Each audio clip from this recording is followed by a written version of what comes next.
Hello, and welcome to Word of Hope. I'm Brother Joe Trout, coming to you for Saturday of the fourth week in Lent. And in today's first reading, we hear Jeremiah crying out to God that he may see the vengeance that God takes upon those who are plotting against him.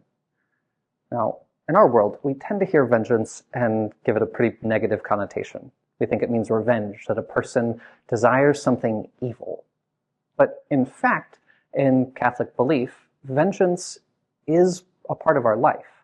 In fact, it can be a virtue, according to Aquinas, because vengeance is ultimately about not wanting evil to triumph. In fact, all of us get angry because we think bad things have happened to us and we want them to be set right. And that needs some sort of perfection, but we ought not eliminate it. In fact, vengeance is necessary for real hope. What do I mean by that?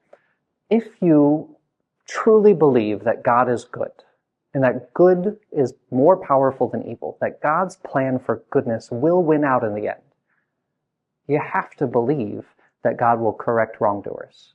You have to believe that God does not want to see evil just run amok and never have any consequences.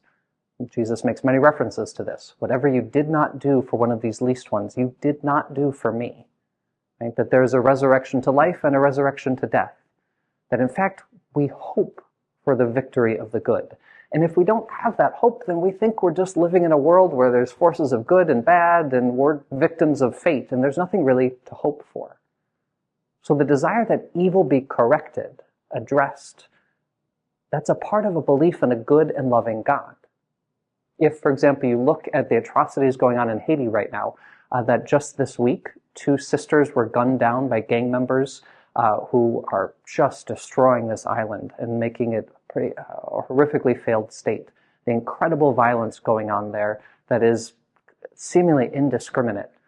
How could we not cry out to God that we want this to be addressed? We want God to do something about it. Of course, Christian desire for vengeance is also deeply marked by God's mercy. That we believe God's goodness is in fact capable of changing the wrongdoer. That Jesus could pray on the cross, "Forgive them, Father, for they do not know what they are doing." And that soldiers who crucified him might say, "Behold, this man truly was the Son of God."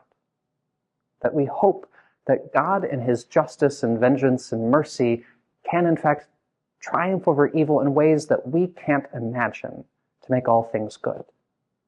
But ultimately, it's his vengeance that we hope in. It's his mercy. It's his ability to set all things right. And that is our hope in this Lenten season as we look towards Easter, the ultimate triumph of good over evil, the triumph of the resurrection. So pray and hope today that in fact the evils of the world will not win out forever.